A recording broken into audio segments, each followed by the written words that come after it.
A short time ago, the U.S. military carried out massive precision strikes on the three key nuclear facilities in the Iranian regime: Fordow, Natanz, and Isfahan.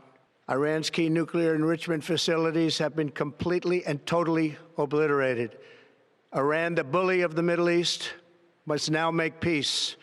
If they do not, future attacks will be far greater and a lot easier.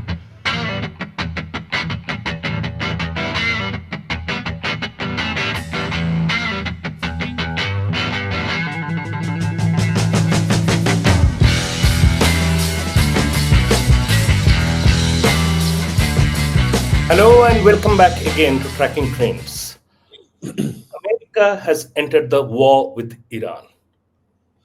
Iran has said it will retaliate against every American interest, including the American citizens in the region.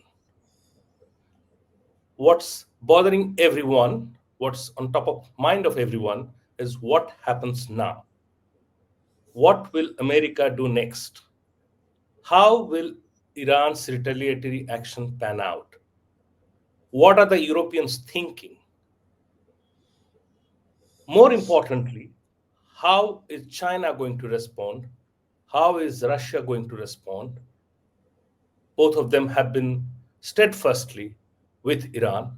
And then there are Iran's allies and foes in the Middle East region. How all of these things are going to pan out in days and hours to come. And invariably and finally, how would all these developments impact India, its geopolitical interests, as well as its economic interests?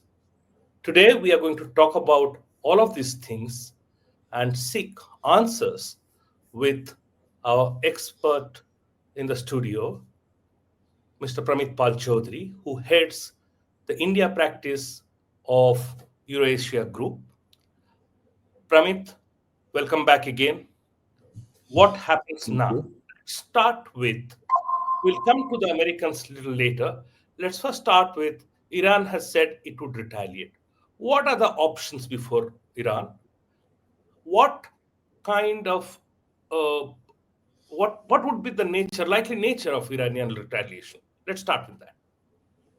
So Iran can, in theory, fire it. It still has ballistic missiles. Its arsenal is severely eroded, but depending on the estimates that there are somewhere between 30 to 40% of its missiles are still in existence, and it can, in theory, hit the American fleet in naval base in Bahrain. There are American military facilities in Qatar, and of course there are many in the Persian Gulf region. It could carry out terrorist attacks against American embassies, potentially even in the United States itself. That's not unusual for Iran. They've done that before. But it's noticeable that already their retaliation that has been carried out has been solely targeting Israel. They've continued to hit at Israel, but they have not so far hit anything against the United States. And I think for the time being, that will continue. Iran really would like to, I think Iran will judge to see whether or not America will continue to be involved in the war, or will it pull out? Of course, the other option is that the Majlis of Iran has already passed a resolution calling for the closure of the Straits of Hormuz, but that does not matter until the Supreme Council actually endorses that. That is a little bit more difficult. The threat of closure, in other words, we will fire missiles at any ship that passes through, is obviously there, but that would almost certainly draw America into a larger intervention in Iran, which I think right now they prefer to try to avoid. So you said American bases and interests in the region. I believe there are more than a dozen countries where in the Middle East where the Americans have their military bases. Is that right? More than a dozen? I mean, it depends what you define as a base. They have really one big one in Bahrain, one in Qatar, They have facilities in various other parts of the Kuwait? Middle East. Kuwait, yes, because that's a consequence of. But even that is now is much smaller since they pulled out of Iraq. Do they have Uh, something in Oman? Sorry, Oman? Oman, yes, but Oman is. But the point is that for Iran is, do you want to fire missiles at countries that at presently are either friendly, like Qatar, or neutral in the Yeah, present. I'm asking because these are the countries which are kind of just around Iran. True, but you are essentially then attacking those countries as well. It's not just attacking an American facility. You will effectively be bombing Bahrain or Qatar. Those are countries that Qatar, in particular, has a very close relationship with Iran, and even Saudi countries like Saudi Arabia and Oman have kept at least a degree of neutrality with Iran. So I doubt that Iran would like to go down that path, including the fact that it's very unlikely they'll be up to hit anything, because these will obviously be very heavily defended with anti-defense systems, probably even superior to what the Israelis have, in which case they're very unlikely to be able to hit anything. So even if they are American interests, but they are located in a country that is either friendly or has a neutral stance vis-a-vis Iran, and therefore Iran would think twice before making them a target, right? Yeah, because the consequences would be considerable, i.e., these countries might change, but more importantly, America would then carry out much deeper retaliation, including against Iranian military sites, which so far they have not done. But the actual impact in America would probably be very minimal. Now, let's come to the Strait of Hormuz. Now, Iran's parliament has made that decision. Now, as you said, it has to be now approved by the Security Council. So, is there a chance that the Security Council might say, hold on to it? Or is that also, is that, the fact that the parliament passed that yesterday and the council hasn't made any decision yet? So there is a little bit of window for any negotiations, because we believe the Americans have asked the Chinese to persuade Iran not to do that. Well, I The think right European. now yeah. Well, but now, yes, I think it's just a signal from Iran that we have the ability to cause disruptions to the international economy in terms of oil flows, and to some degree gas flows as well. And these are things that you need to consider. And so, therefore, yes, it's opening up a door for some sort of diplomatic effort, at least regarding continued American intervention. But it's a game that they have to be careful about, because to actually close Straits of Hormuz again will not only impact some of their production and their sales, it will also impact countries like very friendly countries like Iraq. They're basically the last Shia country that they still maintain some degree of influence over, as well as, of course, as neutral countries like Kuwait and Saudi Arabia and Qatar. So this will be a double-edged sword for them to do. But right now, I think it's more about signaling a threat and trying to force other countries, as you mentioned, China, for example, which is the biggest buyer of oil from Iran, to intervene, to try to at least intervene with the United States more than anybody else. Why? I mean, let's stay a little bit on this. Why is the Strait of Hormuz economically so important? So, in terms of numbers, quantity, what's the kind of share of oil shipments that pass through this narrow channel? Oh, it's a good question. Now, the latest figures, if I'm correct, and I could be a little off here, about 40% of world's oil, and about the same amount of natural gas flows through the Straits of Hormuz. There have been some alternative pipelines that do go around the Strait of Hormuz, but I think for the most part, you're still looking at about that much oil and gas coming through, because you have virtually all of Iraq's production, Kuwait's production, most of Saudi Arabia's production, and Qatar's natural gas production, plus a bit of Iran's production, all have to pass through the Straits of Hormuz. As of now, incidentally, if you were to look at a map of tankers tracking through the Hormuz, there has been no disruption whatsoever. Not even one ship has stopped sailing through. They know that this is partly a signaling game, and they're waiting to see whether Iran will actually be bothered to take serious action. But they have until the Supreme Council actually passes something. But again, remember, even if Iran says it will block the Straits of Hormuz, America could easily bring in the naval and air capacity to say that we'll safeguard it. But generally, the point is most ships will immediately stop sailing. They'll just say this Yeah. is too dangerous for us. Insurance costs alone would skyrocket, premiums would skyrocket. Yeah. If this conflict prolongs and the Strait of Hormuz indeed gets closed, there would be serious consequences for India. We'll talk about it when we come to that. But now let's move on to how do you assess the Europeans' response? Because they have been at the center of trying to mediate a peace deal, trying to get Iran to make certain commitments about its nuclear weapons program. Now, all of that has got derailed. And how are the Europeans responding? Because Well, the we, Europeans, you've seen the statements already. Keir Starmer, Macron have said that Iran's nuclear program is a danger, but they would like but now that they would like to see diplomacy come into play. But the point is that the Europeans have no influence because for Iran the problem is Israel, and the only country that has the capacity to tell Israel to pull back is the United States. And the only country that has the ability to threaten Iran further or take the attack further is the United States. So while it's useful to get the Europeans to make statements, the Iranians know full well that the only country that really matters or capital that matters is Washington. And it also happens to be run by an administration of President Donald Trump's that holds the Europeans in complete contempt. So therefore, yes, it's nice to have the Europeans say diplomacy is good, but they also know that that has no impact whatsoever on the two main players that they are concerned about, the United States and Israel. so in the days to come, no matter what they say, we can safely say how things will shape up. The Europeans may have less of a bearing on that, and since it's going to be Washington D.C. all the way, and how Washington D.C. now onward responds will also depend on how Beijing and Moscow are weighing in, right?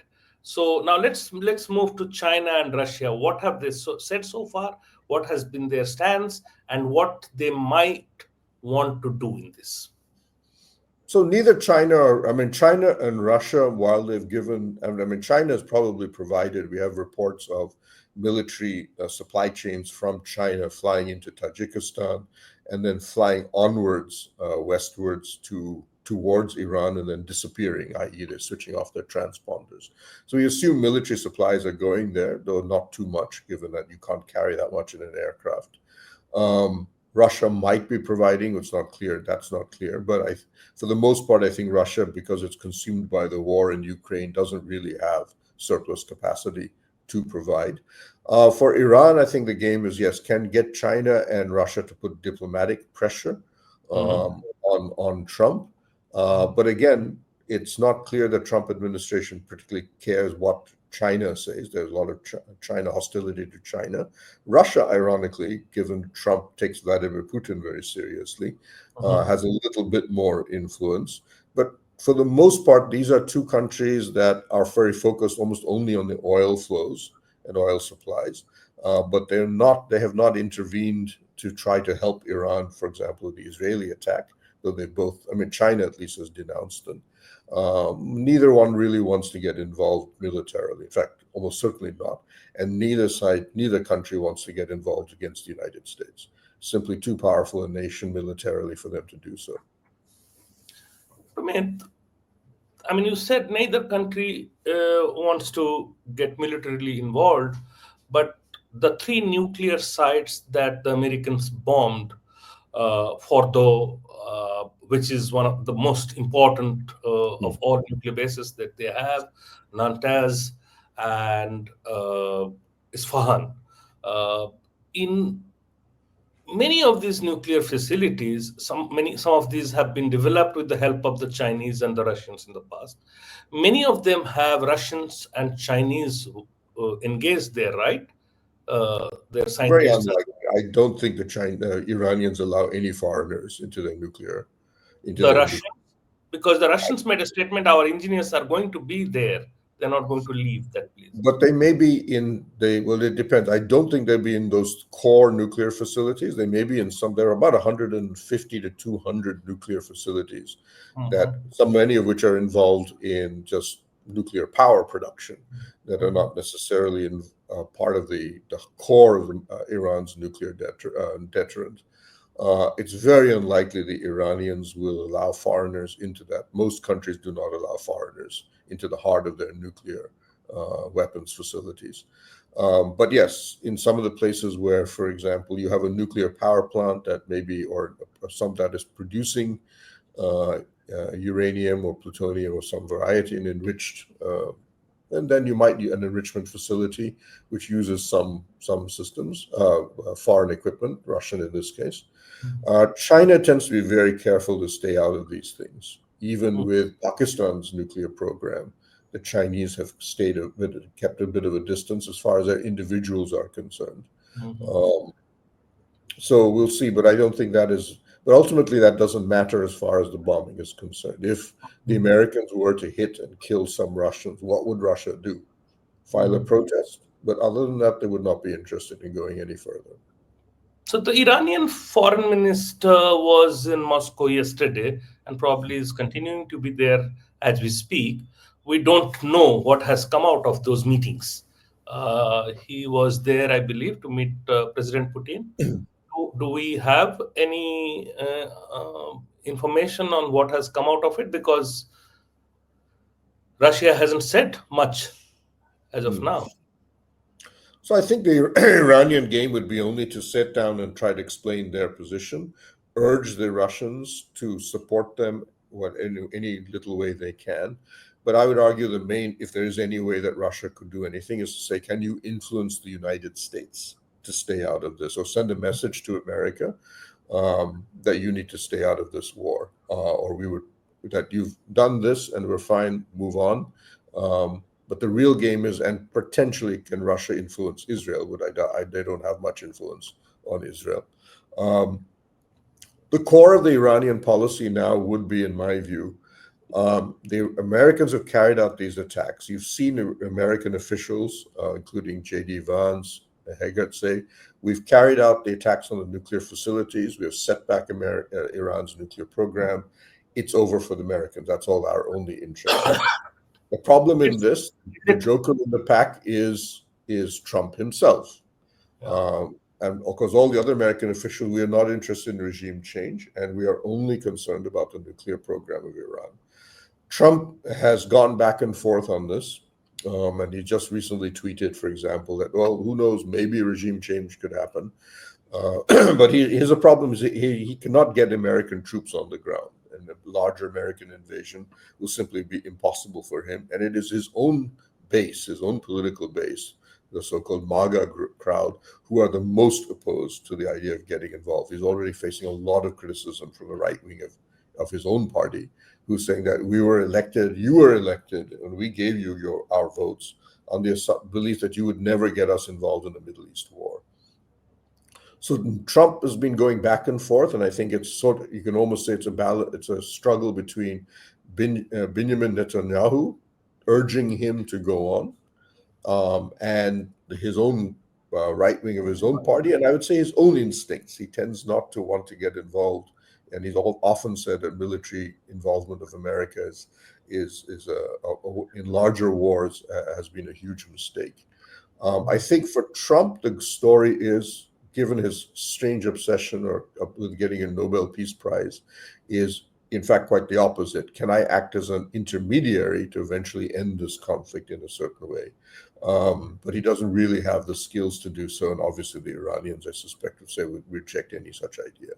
So for the Iranian story, or anybody's story in this war right now, is affecting Trump himself, and to a lesser degree his own administration.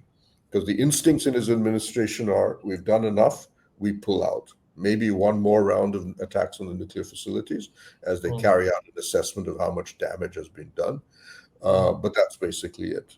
And it's noticeable that they've carefully avoided hitting any military sites. And that, I think, will be Iran's primary objective. Get the Americans to basically say our war with Iran is over, and then see what happens, what they can do with the Israelis. How much? I mean, Trump said they obliterated the three nuclear facilities that they attacked, but the Pentagon and others in the White House, they seem to be saying that we are waiting for an assessment of the damage. Which is And what you would expect. Trump would go a little too far, Mhm. but it was basically the Joint Chiefs of Staff, General Keynes. Mhm. His briefing, I think, was the best, and it was very clear and very technically detailed. And he said exactly that. He says we've hit the targets, but we will now assess whether or not we have done a sufficient damage, which is why I say the door is still open for another round of American strikes on some of those targets. In Mhm. addition, we know that the Iranians had announced that they had another enrichment facility or nuclear facility, and had just begun negotiating with the IEA about opening that up for inspection. Obviously, the Israelis then attacked, and so we do not know where that other facility is. And I believe there is another facility near Isfahan, Mhm. which for some reason has not been struck yet. So we'll see. There are two other facilities that are still, if you wish, in play, but it's possible the first one, nobody knows where that is. Mhm. Let's I mean, we will also touch upon how what Trump has done, where does that leave various institutions and frameworks that we have evolved over the past 7 or 8 decades in the space of global diplomacy. I mean, he has literally rendered all of them irrelevant. But before that, let's just quickly, in the light of what you have described about Strait of Hormuz, the likelihood of the conflict prolonging for some more time, and the lack of clarity that we have, how all of that affects India, its economy, the sentiments in the market, the sentiments of investors. So right now, the markets, I would argue, while they've been mildly affected, are looking upon this as well. If it's a limited American strike, it does not matter. This does not affect nuclear attacks on nuclear facilities will not bother the market. That has no interest. That has no impact on the larger economy. At present, I think the consensus is that regime change is not going to be happening, and I don't even think Israel itself sees that as a feasible target. It may happen on its own if Iran were to implode, but I don't see that happening. It'll be, at best, a change of factions within the Islamic revolutionary political system. Um, so none of those are seem to be like the only question. Therefore, Iran's oil production by itself is not important. There is sufficient additional capacity, especially in Saudi Arabia, to compensate for Iran. It doesn't leave much leeway after that, of course, but there is sufficient leeway to compensate. And you'll notice oil prices have not actually risen that much. I believe the last time I saw was $6 to $7, which is not very much given the issue. So again, the closure of the Straits of Hormuz or potentially an Iranian attack on Saudi Arabian facilities like Abqaiq would be the ones that would everybody be watching for on that front.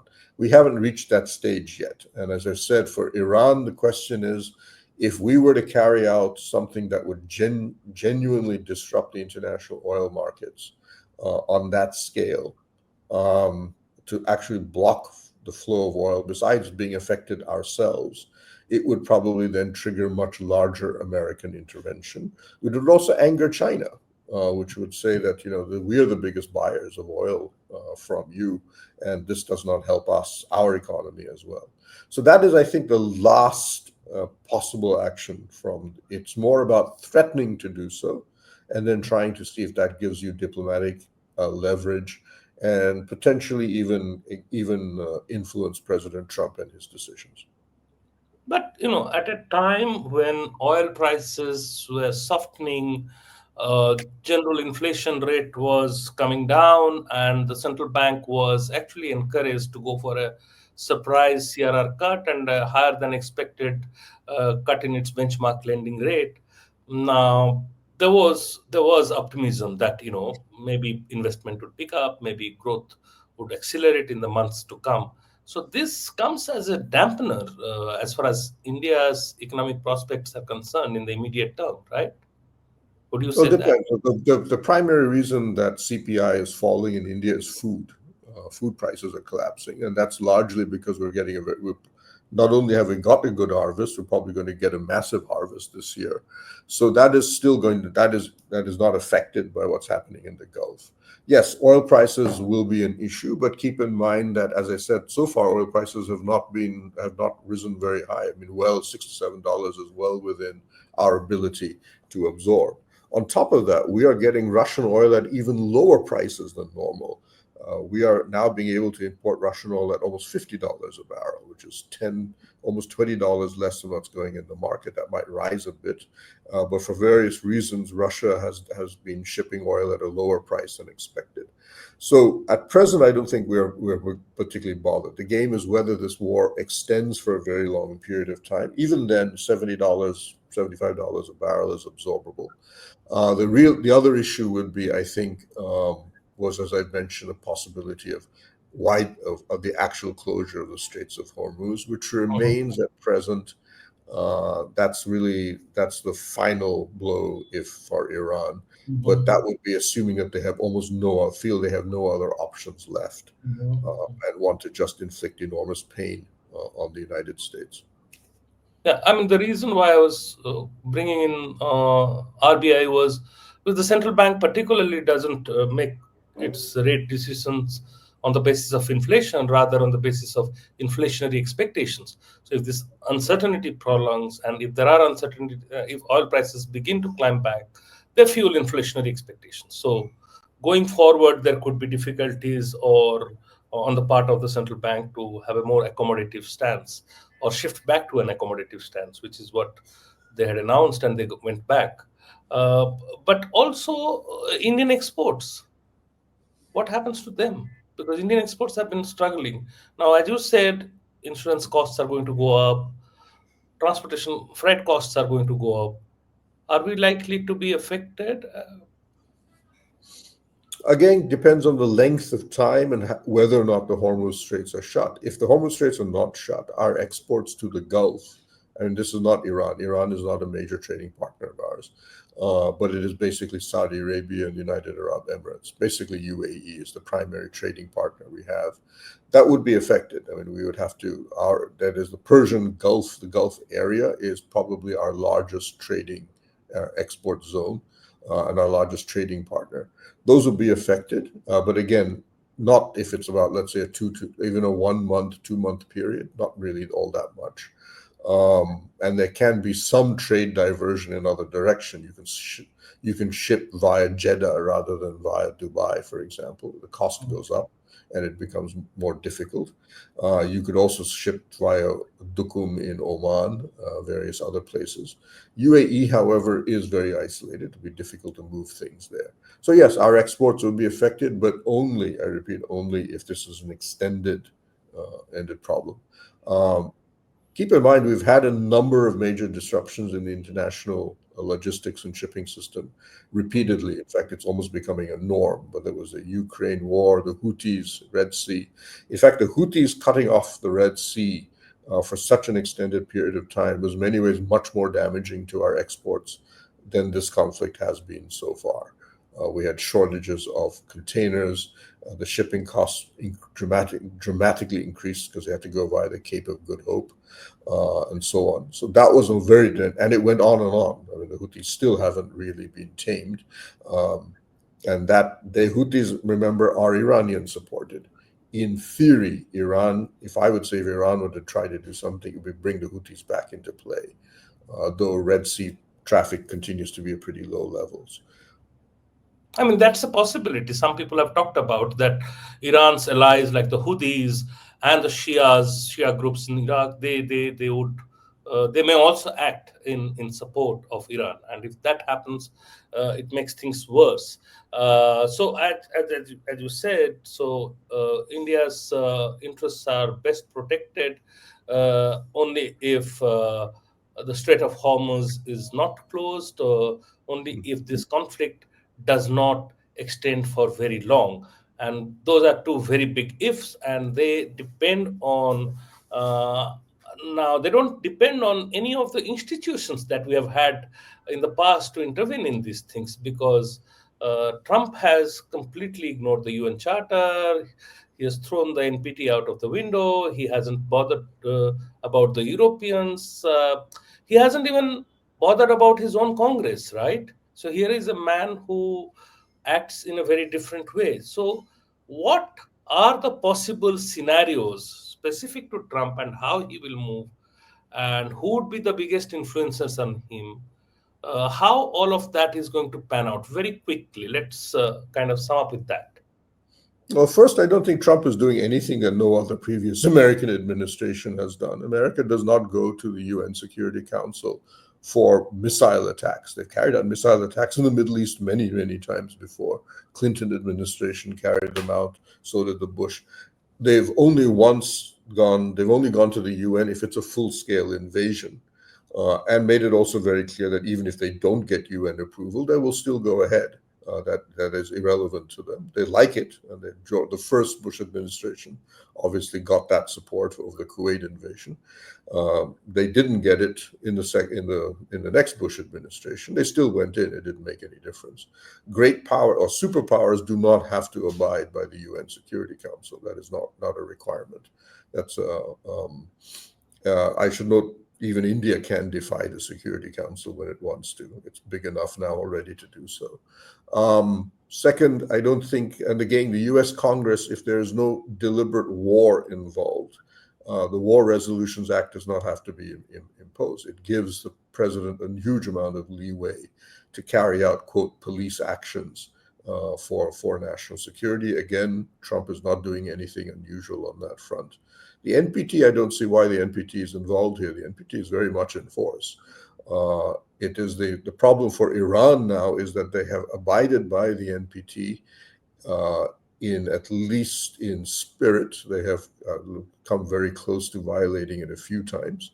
But otherwise, yes, the question for Iran is whether it makes sense to continue with the NPT.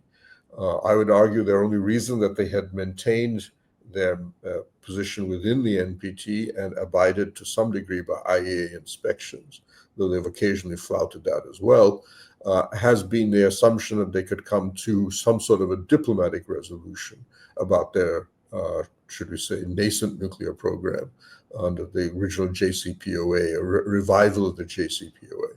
Trump seems to have destroyed that. Yes, that I agree. It was not in great shape. But he's basically given up, it seems, so far given up on a diplomatic effort.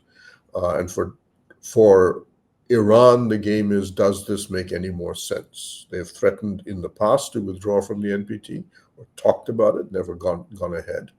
So we'll see. That may be one of the consequences of this conflict, is that Iran eventually gives up on the NPT.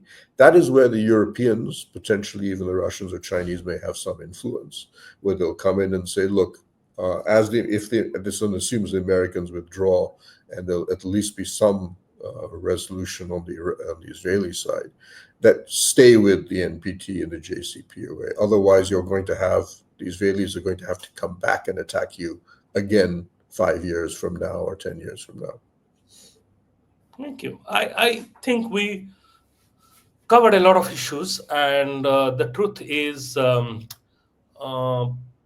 only Iran and US know where and how things will pan out from now. And I think if there's only one man who has answers, or who may not even have the answer, is Donald Trump. So let's wait and watch. Let's hope that good sense prevails and things come to an end as early as possible. Thank you very much for your time, Pramit. Thank you, audience, for watching us. If you have liked our conversations, please use the comment box to share your feedback. Like the video, share our channel, and subscribe to our channel. Thank you very much. Thank you, Pramit, once again. Thank you.